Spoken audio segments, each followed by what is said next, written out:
Welcome to another episode of SaaS Growth Academy. I have a special guest today, co-founder of Exploding Topics, a founder of Backlinko, which is my favorite SEO blog with 5 million readers, and just an outstanding SEO expert, Brian Dean. Hi, Brian. How are you today? I'm doing great, Olga. Thanks for having me. We're so excited to have you. And I got some great questions from the people who wanted to hear your opinion today. And we can't wait to learn from your journey and pick your brain just a little bit. Are you okay with that? Sure. Okay. Right. I remember reading articles on Backlink blog, and that's basically where my SEO knowledge came from back in the days. Can you tell us more about that time at Backlink and how did you get an idea to even start the blog? And I would say most importantly, where did you get that SEO knowledge yourself? The answer to both is that I started doing SEO myself first to kind of launch this 4-hour work week passive income business. Eventually sort of went down this rabbit hole of black hat SEO where everyone's building these niche sites with, at one point I had 200 different niche websites going at once, this whole empire, you could call it, of websites that got wiped out in an update. And then I built another, set of sites that got wiped out in another update. And eventually I was like, you know what? I want to try doing things legit.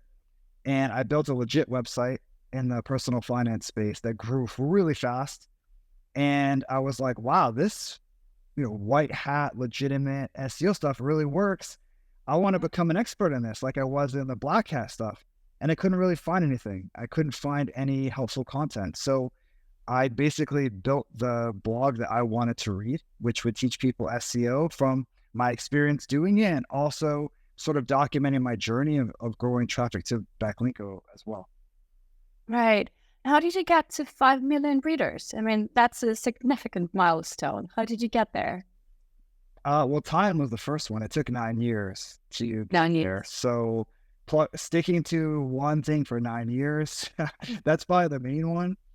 Also, just trying to create the best-in-class content and creating something that people will naturally want to visit. And when they see in the search results Backlinko, they're likely to click on that instead of another brand. Yeah, totally. I mean, content is still the king, right? Whether we like it or not. Uh, and now that Backlinko, I believe it was acquired by SEMrush, right? Correct. Was it how long ago? About 2 years ago. Yeah, I was wondering because I kind of I don't see that much of you on LinkedIn, and I was like, something's happening. So I went to check, and I went to your profile, and it said that SEMrush acquired Backlinko, which is amazing. Congratulations on that. And now you're running this new company, Exploding Topics. Can you tell us more about how it started? So it started where I had seen a few of these startups pop up that were trend spotting tools. And when I researched the space, which I thought was interesting, I noticed that most of the trend spotting services out there were very qualitative, where they would have an analyst at like McKinsey or Deloitte, and you'd say, hey, I want to know what the biggest beauty trends are going to be next year. And they would kind of go on to a while, then write this report. And it was this antiquated way of doing things because we have so much data around what people are talking about online. You don't really need that human element as much to research trends. And when I was researching the space, I tried to build something myself. And as I was doing it, I discovered this little side project this indie hacker guy, Josh, had, and basically emailed him and partnered up with him on it and was like, well, you have this already kind of halfway to what I had in mind. So let's just partner up on it. So that was how we started.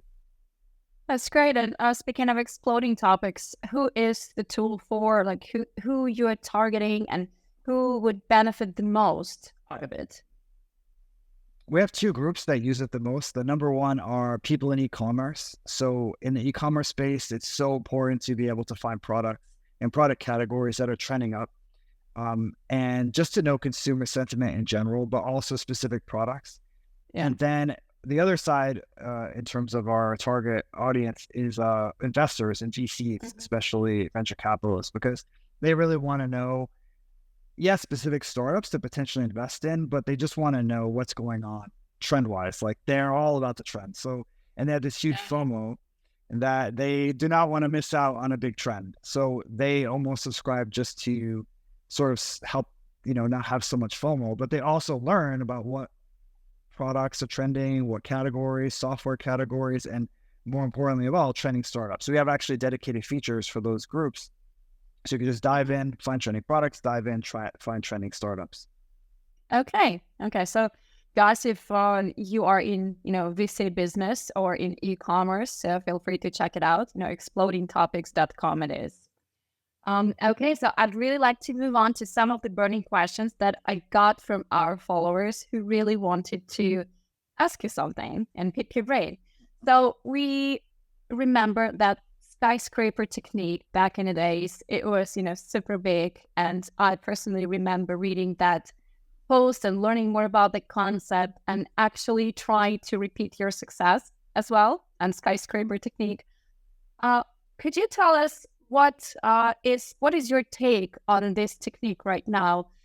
Is it evolving to something else? Because we know that Google is changing its algorithm and approaches. Maybe you can elaborate a little bit on that. Yeah, I would say as it was written in that original post, it's probably dated. I mean, I wrote that over 10 years ago. Yeah. So there's not too many strategies, especially like approaches can work, but like a whole strategy usually doesn't last 10 years in marketing. Like Gary Vaynerchuk says, marketers ruin everything. So that sort of got ruined in a way. And I published something called the Skyscraper Technique 2.0, which is more or less an updated version of that years later. And it's less about really trying to create this big mega guide, 10,000 word thing. Instead, it's more being surgical and saying, what's basically the search intent behind this keyword and how can I create something that delivers what searchers want? So now it's all about search intent. Like it doesn't have to be that long. It doesn't have to be like 10 keywords. Okay, gotcha. And with AI these days, it's all the rage. How do you see optimizing for LLM? That is one of the questions that we got for one of our followers. So how do you see that? Do we have to work on something additionally compared to what we've been already doing to optimize for search engines, to optimize for AI as well? No, I don't think it makes sense at this point to optimize for LLMs for a couple of reasons. First of all, they're not used that commonly for search yet. In the future, a tool like Perplexity AI could be a player in the search market, but right now they're probably getting 0.5% of what Bing is getting in terms of searches. So very insignificant and not worth optimizing for because you have limited resources, right? Like if you had all the time in the world, then do it. Why not? But focus on Google still, I would say. And there could be a time where that may never come. We may be in 5 years doing this interview and saying, those LLMs never really ended up being great for search. They did a lot of other things, generative AI, tasks, agents, but it never really ended up replacing search like we thought, which has happened many times with voice search and all these, visual search and all these things that were supposed to replace the, the template links and the search box, and they haven't yet. So that's my first thought on it. The other is it's so early to even understand how you would do that. It doesn't really make sense because, the difference between, I think, the LLMs and search is going to be the way people search. Like a prompt is generally going to be longer, more specific. And the best way to get in the way those tools will end up evaluating whether you belong in there, we don't know, but it'll probably be similar to Google, right? Because they want to show authoritative searches. If you search for how tall is the Eiffel Tower, it has a corpus of information that it knows that, but it's going to start sourcing it if it's a search engine like Perplexity. And they're not going to want to source it from some random site. They want an authoritative site. How to determine that might be links. It could be brand searches. It could be a combination of a bunch of things. But the point is that they'll probably end up falling back onto the same signals that Google's using now. Yeah, totally agree with that. And also speaking of the search intent that you mentioned previously, would you recommend standing out from the crowd or going with the flow when it comes to competing in the search results? And let me explain.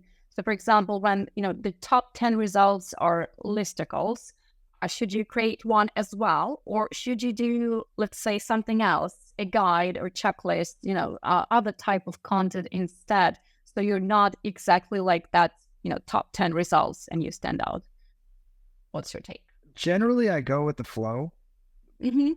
There's exceptions. First of all, if the keyword has a lot of searches and it's an older keyword, I take the search intent much more seriously from the top 10 results, because it's been established. People have tried guides, they've tried case studies, they've tried everything. I'm sure Google has tried search features, the video, search feature, they've tried everything, and this is kind of what they settled on. So someone else has done all the sacrifice for you. You don't need to be like the experimenter. If it's a newer keyword, or if the results are a bit mixed, where you see some listicle, you see some non-listicles, and you feel like I have an angle here that could help me really stand out from these results, then I think that could work. So to give an example, like one of the keywords that we rank for exploring topics is Google Trends API. A lot of people search for a Google Trends API. It doesn't exist, but there are a lot of like listicles, like the top 10 Google APIs, and they're essentially Google Trends APIs. And they're essentially like links to these other tools that sort of try to do the same thing an API would do. And we were like, you know what? It doesn't really make sense to do that, because it's not a thing. There is no Google Trends API. So our post is just, there is no Google Trends API. Here's what to do instead. And it did well. Like, it was a risk to be like, okay, we're going to try something a bit different, but it made sense in that case. Right. So if you can risk it, try it, right? Like if it's a new term and if it wasn't established just yet. Okay, makes 100% sense. Okay, another question from one of our followers was, which approach or SEO technique do you consider to be dead, and that was like truly dead, in the light of the recent Google update? Is there a technique like that? I might not be the best person to ask this, because I'm not a big Google update follower.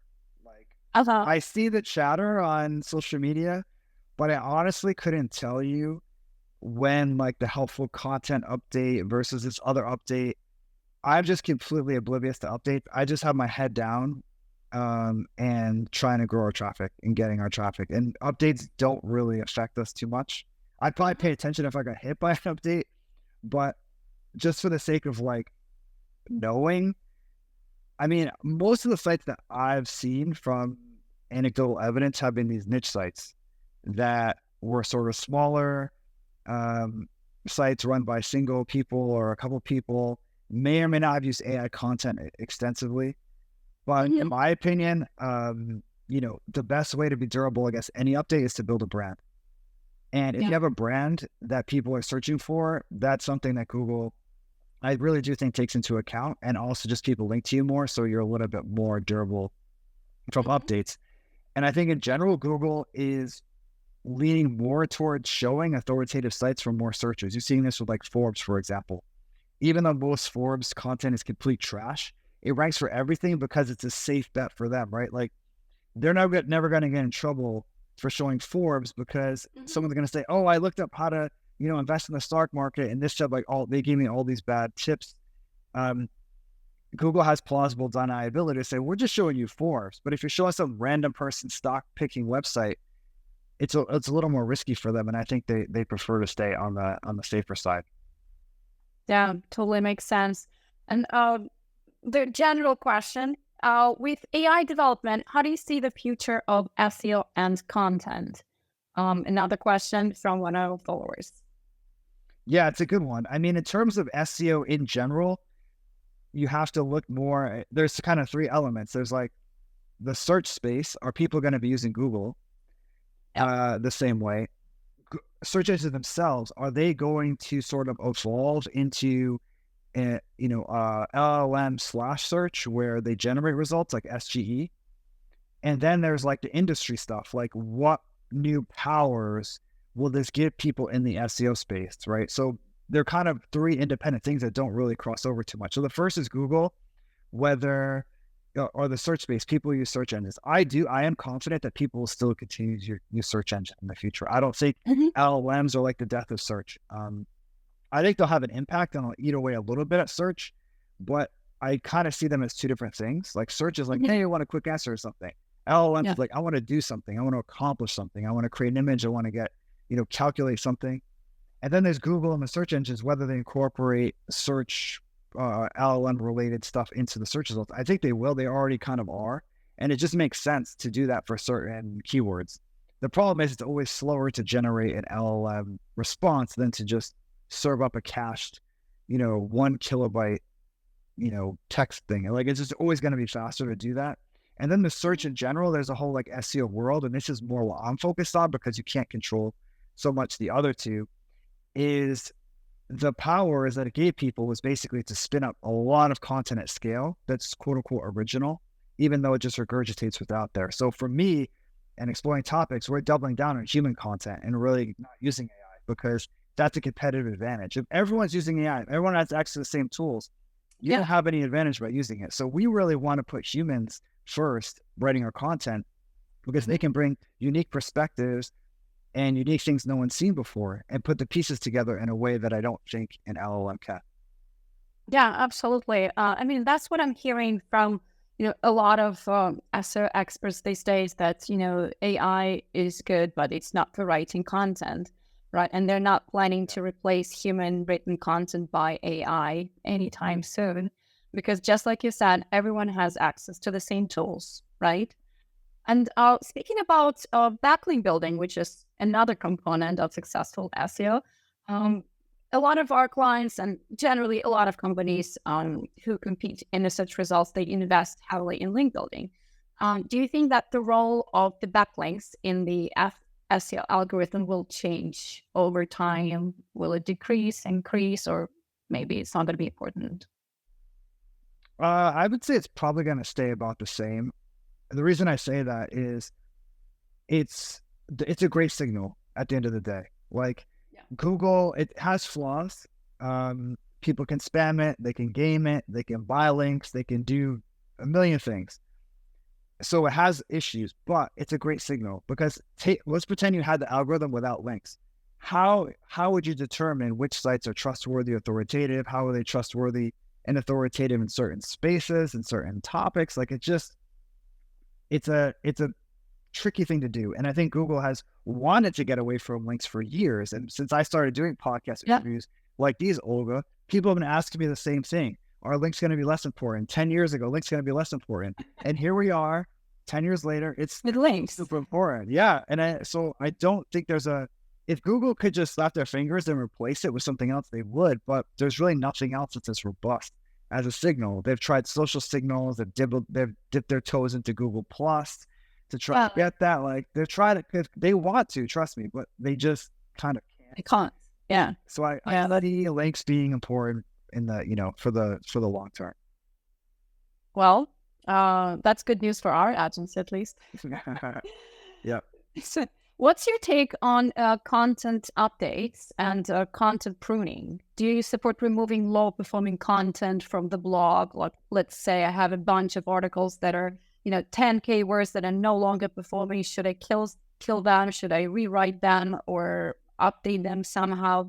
And also, how often do you think that we should update blog content overall? Well, I can answer your last question first because it's easier. Yeah. The timing depends on the topic, honestly. If you're talking about, how to grow your biceps, then that's probably not going to change very often, or how to sleep better. There might be some new research or something, but generally it's going to be the same stuff. Like, if you want to sleep better, avoid blue light before bed, relax, have a chamomile tea. That stuff is going to be the same thing, right? So it's not going to change. But in the case of exploring topics, we're talking about trends. So we really need to update. So we do quarterly updates for every post. We don't necessarily update the post, but we at least review it to make sure that it gets touched on to see if it needs to be updated every quarter. So we have like 550 posts that updated, and I would say 400 are updated every quarter. It's a huge project. We have a full-time person just doing that. So yeah, it's really important.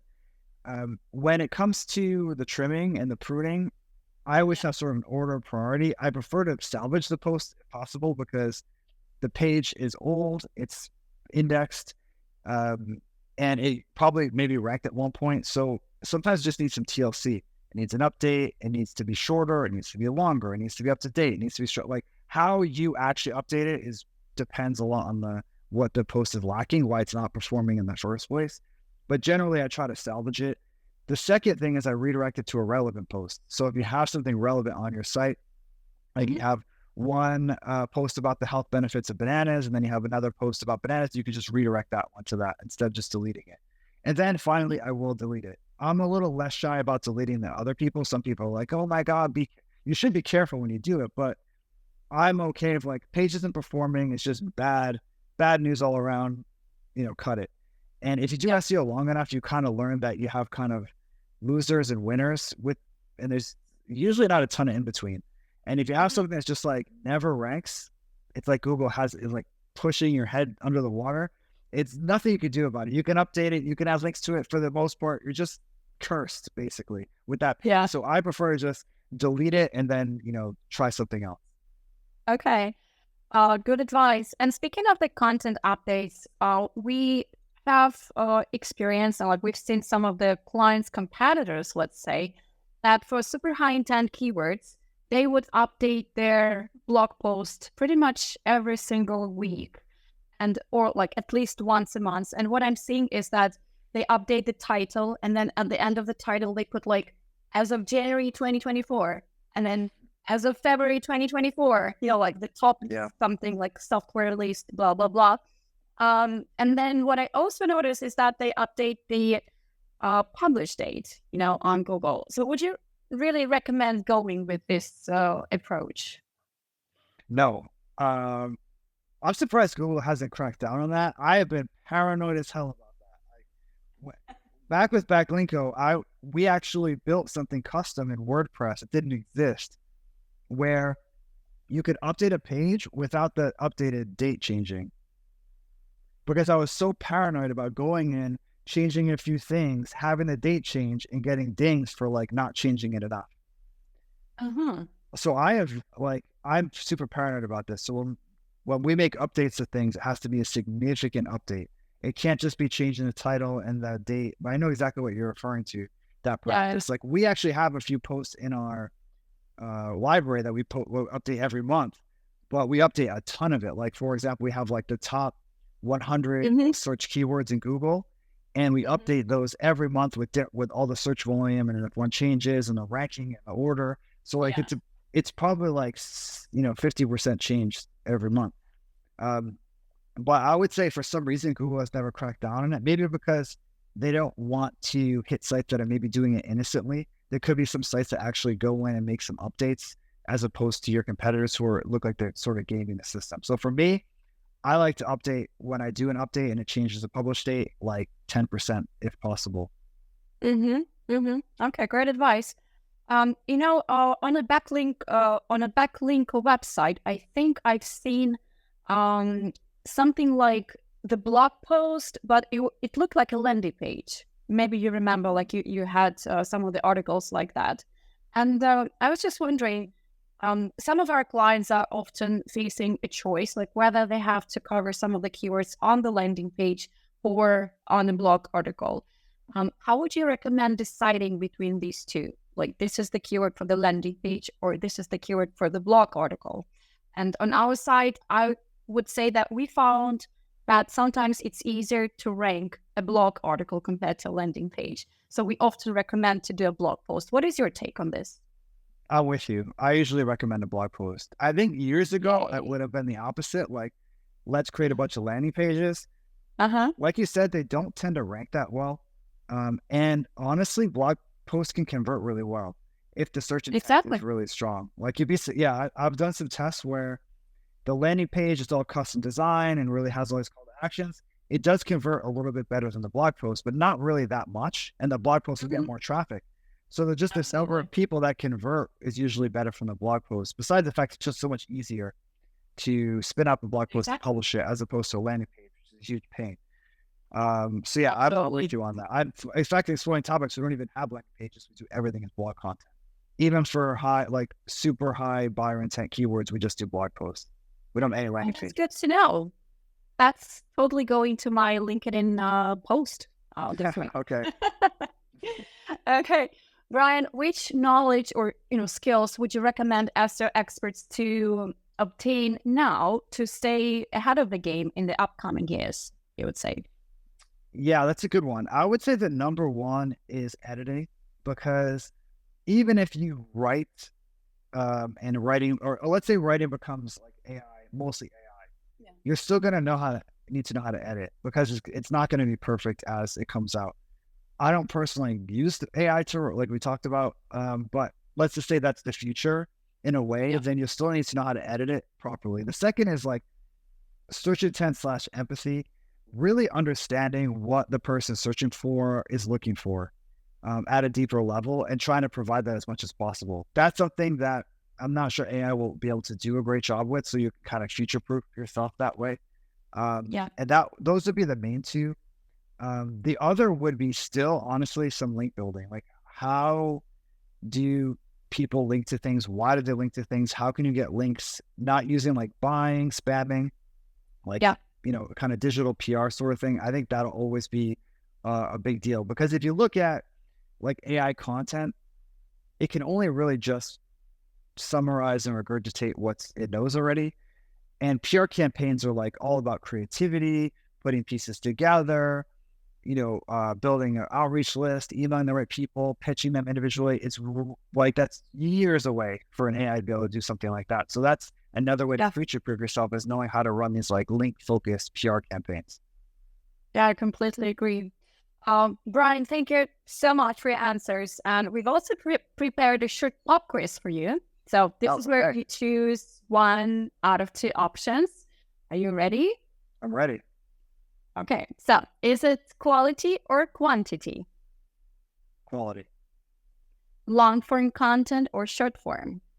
Long form. One link from a great domain or 5 links from good domains? 5 links from good domains. AI generated content or human written content? Human written content. Fresh content or evergreen content? Evergreen content. Focus on internal linking or external linking? Internal linking. Top of the funnel or bottom of the funnel content? Bottom.